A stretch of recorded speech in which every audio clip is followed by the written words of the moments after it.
کربلا میں نواسائے رسول فرماتے ہیں، اے ظالموں، میں تمہارے رسول کا نواسا حسین ہوں۔ آج 10 محرم کے دن دنیاوی دولت کے لیے میرے عزیز و اقارب کو شہید کر دیا، میرے عباس کے بازو کاٹ لیے، میرے علی اکبر جو شبیہ رسول تھا اس کے کلیجے میں برچھی کو مار دیا، میرے 6 ماہ کے علی اصغر پہ بھی رحم نہ کیا، اس کو بھی تیر مار کے پیاسا شہید کر دیا۔ آج میں اس زمین و آسمان کے بیچ میں یہ اعلان کرتا ہوں کہ اگر اللہ مجھے 1000 زندگیاں دیتا، 1000 اکبر دیتا، 1000 اصغر دیتا، تو میں سب اللہ کے دین پہ قربان کر دیتا، اور میرے خون کا ذرہ ذرہ اللہ کے دین کی گواہی دیتا رہتا۔ تاریخ نے لکھا، فوج یزید سب زور زور سے ہنس رہی ہے، امام حسین کی خطبے کا مذاق اڑا رہی ہے۔ اتنے میں عمر بن سعد کہتا ہے، حسین سے فردن فردن نہ لڑو کیونکہ یہ علی کا شیر ہے، اور میں نے حسین کی جنگ دیکھی ہوئی ہے، اس کربلا میں کوئی بھی حسین کو ہرا نہیں سکتا۔ 700 کا لشکر حسین کے دائیں طرف سے اور 700 کا لشکر حسین کے بائیں طرف سے اکٹھا حملہ کرے۔ تاریخ نے لکھا، علی کے شیر نے ایسے وار کیا کہ سب کے سب فنار ہو گئے، فوج یزید میں کوہرام برپا ہو گیا۔ جب یزید کے بڑے بڑے بہادر امام حسین کے ایک ہی وار سے فنار ہوتے تھے تو فوج یزید بھاگنا شروع ہو جاتی ہے۔ پھر عمر بن سعد کہتا ہے، اب لشکر سے حسین کو شہید کرنا ممکن نہیں، جاؤ خیموں کو آگ لگا دو۔ بس کچھ ظالم خیام کو آگ لگاتے ہیں اور کچھ ظالم امام حسین علیہ السلام سے دور جا کر دور سے تیر، نیزے اور برچھیاں پھینکتے ہیں۔ تاریخ نے لکھا، امام حسین کبھی خیام کی طرف جاتے ہیں، کبھی میدان کی طرف آتے ہیں۔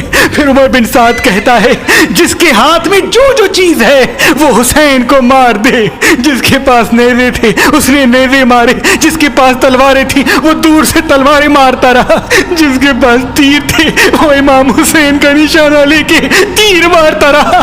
تاریخ نے لکھا، جس کے پاس مارنے کے لیے کچھ نہ تھا وہ کربلا کی گرم زمین سے پتھر اٹھاتا اور امام حسین کو مارتا۔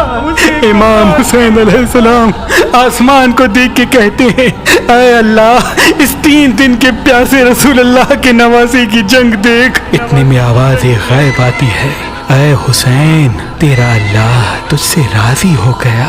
مولا حسین ذوالفقار کو روک دیتے ہیں اور ظالم مسلسل امام حسین کو نیزے اور تیر مارتے رہتے ہیں۔ اتنی دیر میں ایک ظالم امام حسین علیہ السلام کو پیٹھ میں ایسا نیزہ مارتا ہے کہ آپ گھوڑے کی زین سے زمین پہ آ جاتے ہیں۔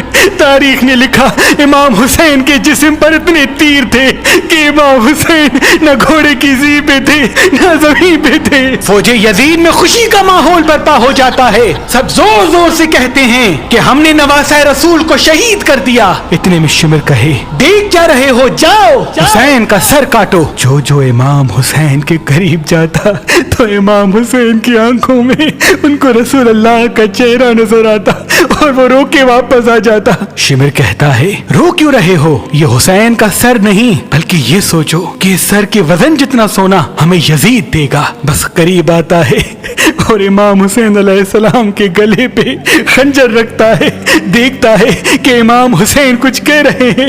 جب سننے کی کوشش کرتا ہے تو امام حسین کہہ رہے تھے، اے اللہ، تیرے اسلام کے لیے میں نے اپنا سب کچھ قربان کر دیا۔ شمر ہنستا ہنستا امام حسین کی گردن کو کاٹتا ہے اور امام حسین کے سر سے امامہ اتار کے امام حسین کے بالوں سے پکڑ کر امام حسین کے سر کو نیزے پہ سوار کرتا ہے۔ فوج یزید جھومتی جاتی ہے، اہل بیت کے خیام جل رہے تھے، آل رسول زمین پہ بیٹھ کے رو رہی تھی۔ اتنے میں آواز آتی ہے، جاؤ لوٹو۔ سنا ہے کہ رسول اللہ کے خاندان کے پاس کئی قیمتی سامان ہیں، بس خیام میں فوج آ جاتی ہے۔ کوئی رسول اللہ کا امامہ لے کے جاتا ہے، کوئی مولا علی کی تلوار لے کے جاتا ہے، کوئی بیویوں کے سروں سے چادریں چھین لیتا ہے، کوئی بی بی سکینہ کے کانوں سے بالیاں کھینچ لیتا ہے۔ اتنے میں آسمان رونے لگا، زمین تڑپنے لگی۔